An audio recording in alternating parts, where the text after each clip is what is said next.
Hey, what's up, everybody? Got a message today from Guy Power Wheels. I'll leave the link down below, and he had a real good question he asked me. He said, he's a Hot Wheels collector and was looking to get into G.I. Joes and wanted to know the best way, how he could do so. So, basically, what I'm going to do here is kind of give you a rundown of how I got started.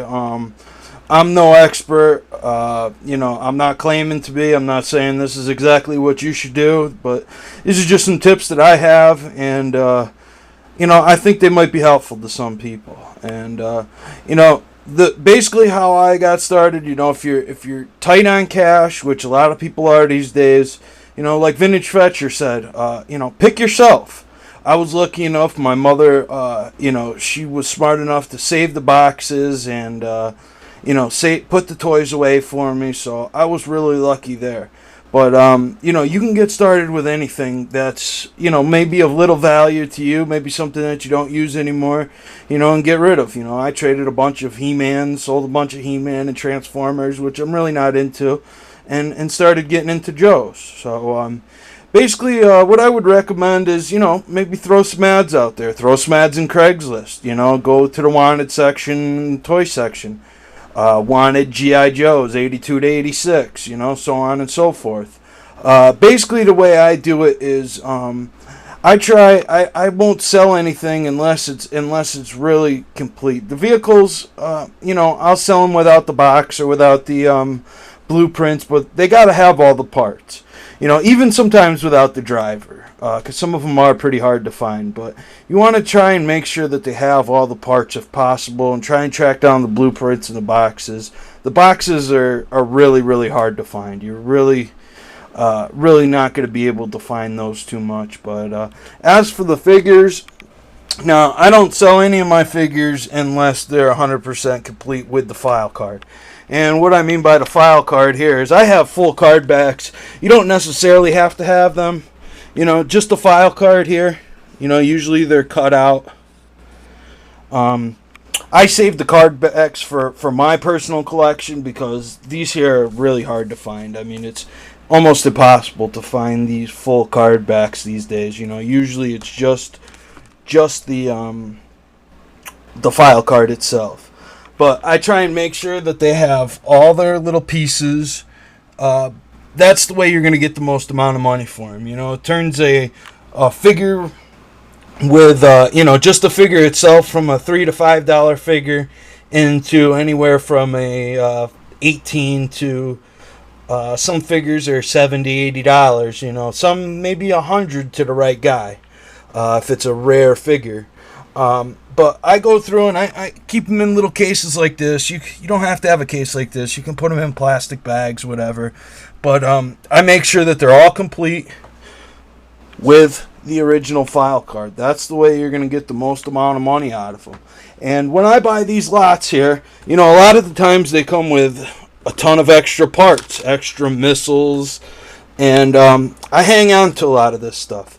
You could turn around and sell it. I'm going through G.I. Joes all the time, and the chances of you getting stuff that's 100% complete and getting it for a good price is pretty slim. So you're going to want to have, little totes like this with the parts. Same thing with the figures, you're going to want to hang on to the weapons, the helmets, stuff like that. That way you can buy the figures by themselves really cheap, and, you'll have all the guns, weapons, and helmets to track them down. Now, you say there's a lot of weapons, a lot of stuff here. How do I know which goes with which? Well, there's a great site called yojo.com. You can go on there. There's photos. They have archives of all the old figures, 82 all the way up, and they'll give you lists and photos of all the different parts, guns, weapons, all the different stuff that goes with each individual figure. So you can track the stuff down that way. And I just buy these little craft things here. I have about 5 or 6 of these things that I have just tons of parts, extra bands you see here, and they come. They have extra little section things that you could, section off smaller areas. They're really, really key when, I have my big machine guns here. I have assault rifles here, helmet accessories there, helmets there, so on and so forth. And we got to look here. These figures here are all complete. So I keep all the little parts, right in there with the figures, so nothing gets lost. And if you want to get started, that would be what I would advise. I would put some ads in Craigslist or go to some of the G.I. Joe websites and say, hey, this is what I'm looking for. I've had really good luck with Craigslist. The majority of the time, people, especially in this economy, they got this stuff hanging up in their attic. A lot of people don't see a whole lot of value in it.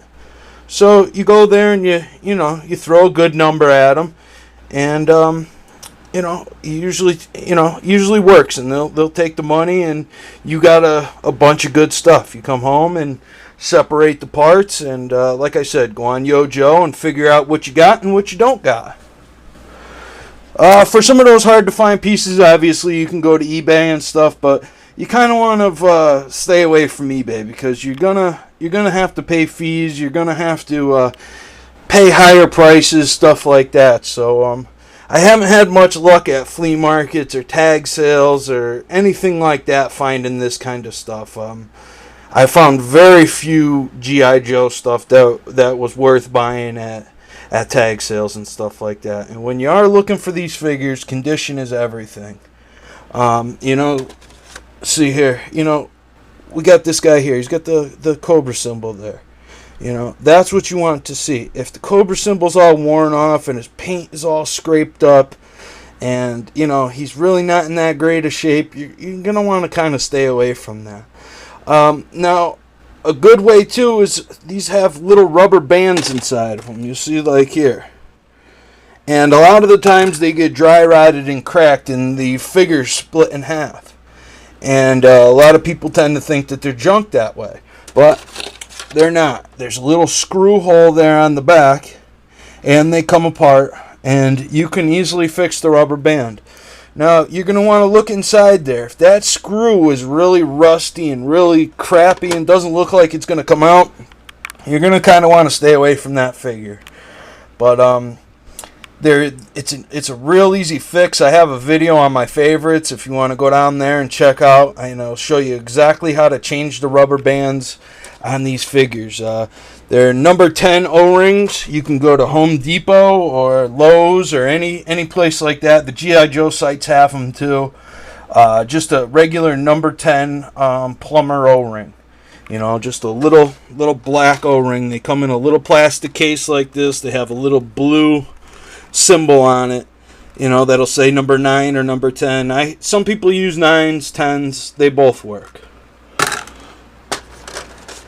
But those are just some quick tips that I have for people to get started. Mr. Power Wheels, I hope that helps you out. Eventually, once you start building up your stuff, you'll be able to have a stock of parts and have a stock of missiles and stuff like that. So when you do start to find stuff, you can feel a lot more comfortable with buying it without it being complete. And when you turn around to go and sell these things, don't try and wring every single dollar out of people. Price your stuff accordingly. Price it to sell. That way, when the customer goes and buys something, he's going to get it for a good price, and he's going to remember you the next time. If you try and wring him for every single dollar, he's probably not going to come back to you. He's probably going to look for a cheaper avenue next time. So that's kind of a little tip for you guys out there. Another thing is it's really hard when you're collecting stuff that you like. Don't fall in love with the stuff. Don't price it as sentimental value. You have to look at the realistic value.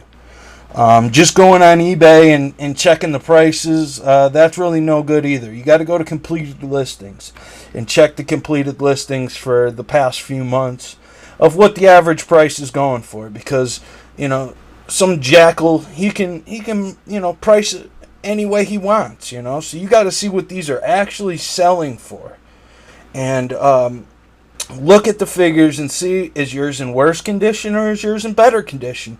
Does he have all the parts, or are you missing something? But my main thing to say is condition, and being 100% complete. Those are the two keys that I would say are the most important if you're going to get into buying and selling these figures. You're not going to make a ton of money. It's not going to make you rich, but you can definitely support yourself and pretty much support your habit, or whatever you want to call it, your collection. So I'm not having a real problem doing that. I've gotten really lucky on Craigslist finding some really cool people. And, I've went and looked at some junk.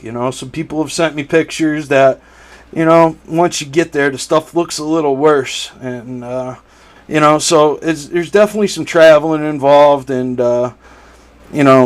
there may be some disappointments. And there may be some times where you're just like, yes, my Terradrome pick. That was one of those picks, you got stacks of full card backs. I mean, who has those? Very, very few people, let me tell you.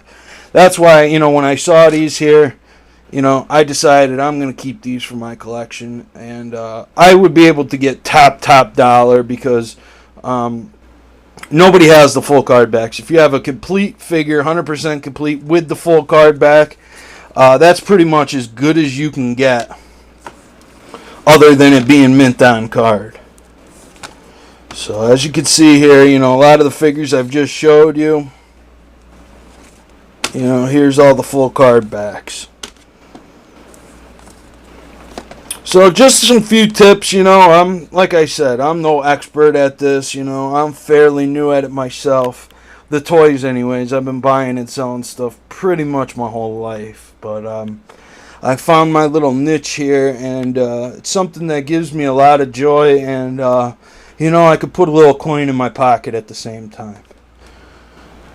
Vehicles, the same thing. If you could find the boxes, even if you could find just the blueprints or just the boxes, buy them. If this is something that you're going to get into, eventually you'll come across the vehicle for those blueprints or for those boxes, or find somebody that has the vehicle and doesn't have the box. So whenever I see boxes or blueprints or file cards, and they're a decent price, I usually snatch them up, because those are the hardest things to find. Well, what I've found to be the hardest things to find. So thanks for watching, guys. Hope this helps you guys out. Peace out.